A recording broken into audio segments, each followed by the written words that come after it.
बिस्मिल्लाहिर्रहमानिर्रहीम। अल्लाह के नाम से शुरू जो बड़ा मेहरबान निहायत रहम फरमाने वाला है। कामी वाइस के मुअज़्ज़िज़ दोस्तों, मैं हूँ मोहम्मद कामरान। तमाम देखने और सुनने वालों को मोहब्बतों भरा अस्सलामु अलैकुम। मोहतरम नाज़रीन, क्या आप जानते हैं हुजूर नबी करीम सल्लल्लाहु अलैहि वसल्लम ने अपने आखिरी खुतबे में क्या इरशाद फरमाया? आज की ज़ेर नज़र वीडियो के अंदर हम इसी मौजू के ऊपर बात करेंगे। वीडियो शुरू करने से पहले मेरी आपसे दरख्वास्त है कि वीडियो को शुरू से लेकर आखिर तक लाजमी देखिएगा और नए आने वाले तमाम दोस्तों से दरखास्त है कि चैनल को लाजमी सब्सक्राइब करें और बेल आइकन को जरूर प्रेस करें ताकि हमारी आने वाली हर वीडियो का नोटिफिकेशन आपको आसानी के साथ मिलता रहे। तो चलते हैं मौजू का बाकायदा आगाज करते हैं। इमामुल अंबिया सल्लल्लाहु अलैहि वसल्लम 26 ज़िलक़ादा 10 हिजरी को हज के लिए मदीना मुनव्वरा से रवाना हुए।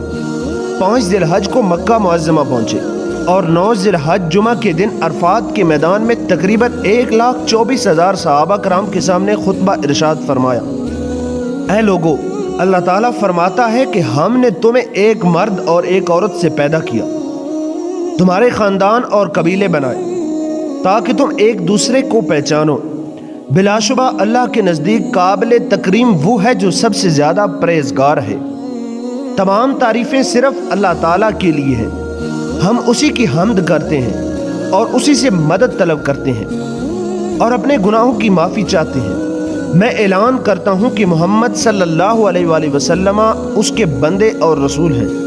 आप सल्लल्लाहु अलैहि वसल्लम ने इरशाद फरमाया, मेरा ख्याल है आज के बाद तुमसे इस मकाम पर मुलाकात न हो सकेगी। लोगों, तुम्हारा खून और तुम्हारे माल एक दूसरे पर हराम कर दिए गए हैं। तुम्हें अनकरीब अल्लाह ताला के सामने हाजिर होना है।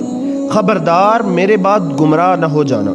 आप सल्लल्लाहु अलैहि वसल्लम ने फरमाया, ज़माने जाहिलियत की हर रस्म को मैं अपने कदमों तले पामाल करता हूँ। ऐ लोगों, तुम्हारी जान, तुम्हारा माल और तुम्हारी आबरू एक दूसरे के लिए क़यामत तक इतनी ही मुक़द्दस और काबिल एहतराम है जितना ये दिन यौम अरफा, ये महीना माह ज़िलहज्जा और ये शहर मक्का है। ऐ लोगों, हर मुसलमान दूसरे मुसलमान का भाई है। किसी मुसलमान के लिए अपने भाई का माल बगैर उसकी मर्जी के ले जाना जायज़ नहीं है। मेरे बाद गुमराह ना हो जाना कि एक दूसरे की गर्दन मारने लगो। आप सल्लल्लाहु अलैहि वसल्लम ने इरशाद फरमाया, किसी अरबी को अजमी पर और किसी अजमी को अरबी पर कोई बर्तरी नहीं है। न किसी काले को गोरे पर और न किसी गोरे को काले पर बर्तरी है। तुम सब आदम की औलाद हो और आदम मट्टी से पैदा किए गए हैं। मेरे बाद न कोई नबी आएगा, न कोई उम्मत, न कोई किताब आएगी। मैं तुम्हारे लिए कुरान मजीद छोड़ कर जा रहा हूँ, इसे मजबूती से थामे रखना। तुम अपने रब की इबादत करते रहो, 5 वक्ता नमाजों की पाबंदी करो और माह रमज़ान के रोज़े रखो और ज़कात खुशी से अदा करो। अपने अमीर की इताअत करो, तुम जन्नत में दाखिल हो जाओगे। जो तुम्हारे ग़ुलाम हैं उनके हक़ में इंसाफ करो। जो खुद खाओ उनको भी वही खिलाओ और जो खुद पहनो उनको भी वही पहनाओ। उनकी ताकत से ज़्यादा उनसे काम न लो। खबरदार, मुजरम अपने जुर्म का खुद जिम्मेदार है। खबरदार, बाप के जुर्म का जिम्मेदार बेटा नहीं है और बेटे का जुर्मदार बाप नहीं है।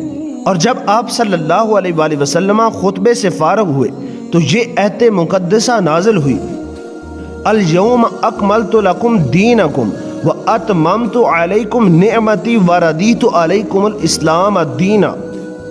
तर्जुमा, आज मैंने तुम्हारा दीन तुम्हारे लिए मुकम्मल कर दिया है और तुम पर अपनी नेमत पूरी कर दी है और तुम्हारे लिए इस्लाम को पसंद किया है। हुजूर नबी करीम सल्लल्लाहु ताला अलैहि वसल्लम 23 बरस तक तबलीग के फ़राइज़ अंजाम देते रहे।